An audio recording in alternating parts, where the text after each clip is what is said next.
सतरतम स्वाधीनता सुंदर दिवस आमर फ्लैग होस्टिंग करवा लगे प्रधान शिक्षक कुमार साहब को अनुरोध।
प्रधान शिक्षक शिक्षक शिक्षिका एवं उपस्थित ग्रामर भद्र व्यक्तिवृंद पुणी मोर श्रद्धेय कुनी कुनी छात्र छात्री आ मोर रमणा स्कूल छात्र छात्री मान वर्तमान तो आम प्रधान शिक्षक पुणी आम सह शिक्षक आ मेहर मैडम आम किपरि भाव में आम निजक स्वाधीनता पाइछु से विषय कही सारी से कथा को दोहराइबा चाहूना आज अवसर में एतिकी कहबी जे तुमे हेउछ आमनकर देशर भविष्य नागरिक आज शिशु कालीर नेता आ तुम मान आज विश्व बा जगत निर्भर करुच्ची तुम मैंने जी स्वच्छ रही पवित्र रही उत्तम भाव से आमर देश उत्तम भाव में चलो कहीं आजिकार जगत में अनेक प्रकार भेदभाव सृष्टि होगा संगे संगे पूरापूरी आम जगत आज विशुद्ध कहीं पूरा दूषित होम विभिन्न प्रकार दुख कष्ट पुणी समस्यार सम्मुखीन होगा पड़ुची तो सही समस्यार सम्मुखीन न होगापाई आम उत्तम भाव में पाठ पढ़ा गुरुजन मान कथा मानवा शिक्षक शिक्षयित्री को सम्मान देवा आम मनकर जो वयोज्येष्ठ मान अच्छा से मानकर परामर्श नेबा उत्तम परामर्श होउछि ज्ञानर आरंभ आ तुम्हें जदि से सबको मानि चलिबा घरे पितामाता को बड़ बड़ भाई भौणी मान को जहाँ अज्ञात विषय थी जानापी तुम सांग साथी आम ग्राम जेकोसी लोकों ठार जदि तुम अजणा विषय को जान मन रख कार्यकारी कर तेबे आम उन्नतिर मार्ग में ठिया हो पारिबा।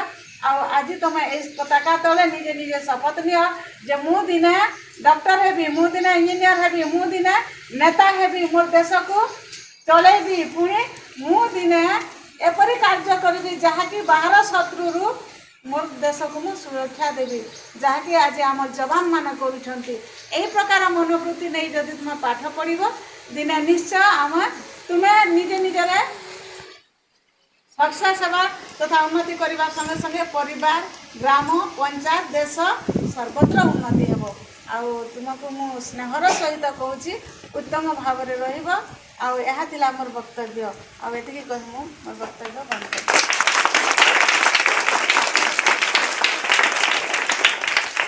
धन्यवाद। 77तम स्वाधीनता सुंदर दिवस आमर फ्लैग होस्टिंग करवा लगे प्रधान शिक्षक कुमार साहब को अनुरोध।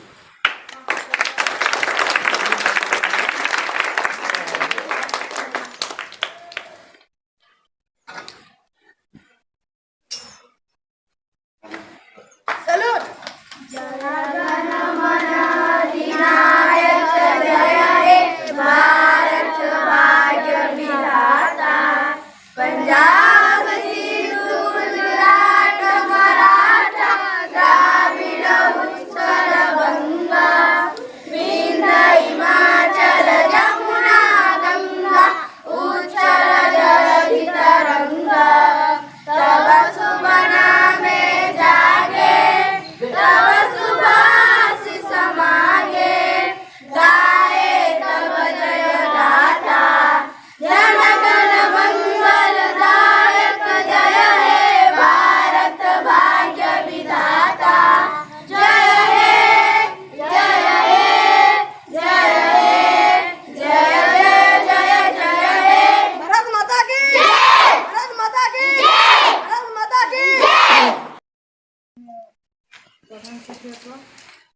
ଶିକ୍ଷକ ଶିକ୍ଷିକା ଏବଂ ଉପସ୍ଥିତ ଗ୍ରାମର ଭଦ୍ର ବ୍ୟକ୍ତିବୃନ୍ଦ, ପୁଣି ମୋର ଶ୍ରଦ୍ଧେୟ କୁନି କୁନି ଛାତ୍ରଛାତ୍ରୀ ଆଉ ମୋ ରମଣ ସ୍କୁଲର ଛାତ୍ରଛାତ୍ରୀମାନେ ମଧ୍ୟ, ଆଉ ବର୍ତ୍ତମାନ ତ ଆମର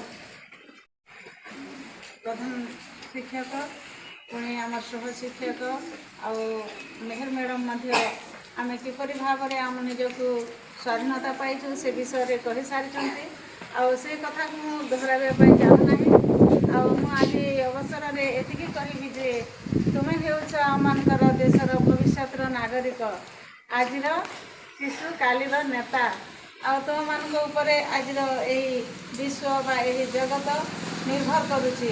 ତୁମେମାନେ ଯେତିକି ସ୍ୱଚ୍ଛ ରହିବ, ଯେତିକି ପବିତ୍ର ରହିବ, ଯେତିକି ଉତ୍ତମ ଭାବରେ ରହିବ, ସେତିକି ଆମର ଦେଶ ଉତ୍ତମ ଭାବରେ ଚଳିବ। କାହିଁକି ନା ଆଜିକାର ଜଗତରେ ଅନେକ ପ୍ରକାର ଭେଦଭାବ ସୃଷ୍ଟି ହେବା ସଙ୍ଗେ ସଙ୍ଗେ ପୁରାପୁରି ଆମ ଜଗତ ଆଜି ବିଶୁଦ୍ଧ ମାନେ ପୁରା ଦୂଷିତ ହୋଇକି ଆମମାନଙ୍କୁ ବିଭିନ୍ନ ପ୍ରକାର ଦୁଃଖ କଷ୍ଟ ପୁଣି ସମସ୍ୟାର ସମ୍ମୁଖୀନ ହେବାକୁ ପଡ଼ୁଛି।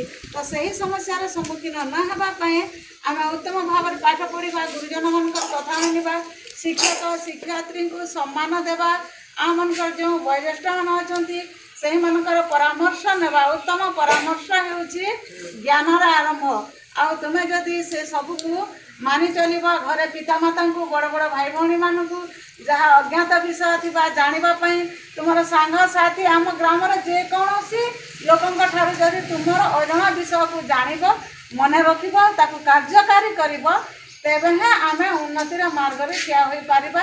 ଆଉ ଆଜି ତୁମେ ଏଇ ପତାକା ତଳେ ନିଜେ ନିଜେ ଶପଥ ନିଅ ଯେ ମୁଁ ଦିନେ ଡକ୍ଟର ହେବି, ମୁଁ ଦିନେ ଇଞ୍ଜିନିୟର ହେବି, ମୁଁ ଦିନେ ନେତା ହେବି, ମୋର ଦେଶକୁ ଚଳେଇବି, ପୁଣି ମୁଁ ଦିନେ ଏପରି କାର୍ଯ୍ୟ କରିବି ଯାହାକି ବାହାର ଶତ୍ରୁରୁ ମୋର ଦେଶକୁ ମୁଁ ସୁରକ୍ଷା ଦେବି, ଯାହାକି ଆଜି ଆମ ଯବାନମାନେ କରୁଛନ୍ତି। ଏହି ପ୍ରକାର ମନୋବୃତ୍ତି ନେଇ ଯଦି ତୁମେ ପାଠ ପଢ଼ିବ, ଦିନେ ନିଶ୍ଚୟ ତୁମେ ନିଜେ ନିଜରେ ସକ୍ସେସ୍ ହେବା ତଥା ଉନ୍ନତି କରିବା ସଙ୍ଗେ ସଙ୍ଗେ ପରିବାର, ଗ୍ରାମ, ପଞ୍ଚାୟତ, ଦେଶ ସର୍ବତ୍ର ଉନ୍ନତି ହେବ। ଆଉ ତୁମକୁ ମୁଁ ସ୍ନେହର ସହିତ କହୁଛି ଉତ୍ତମ ଭାବରେ ରହିବ। ଆଉ ଏହା ଥିଲା ମୋର ବକ୍ତବ୍ୟ। ଆଉ ଏତିକି କହି ମୁଁ ମୋର ବକ୍ତବ୍ୟ ବନ୍ଦ କରୁଛି।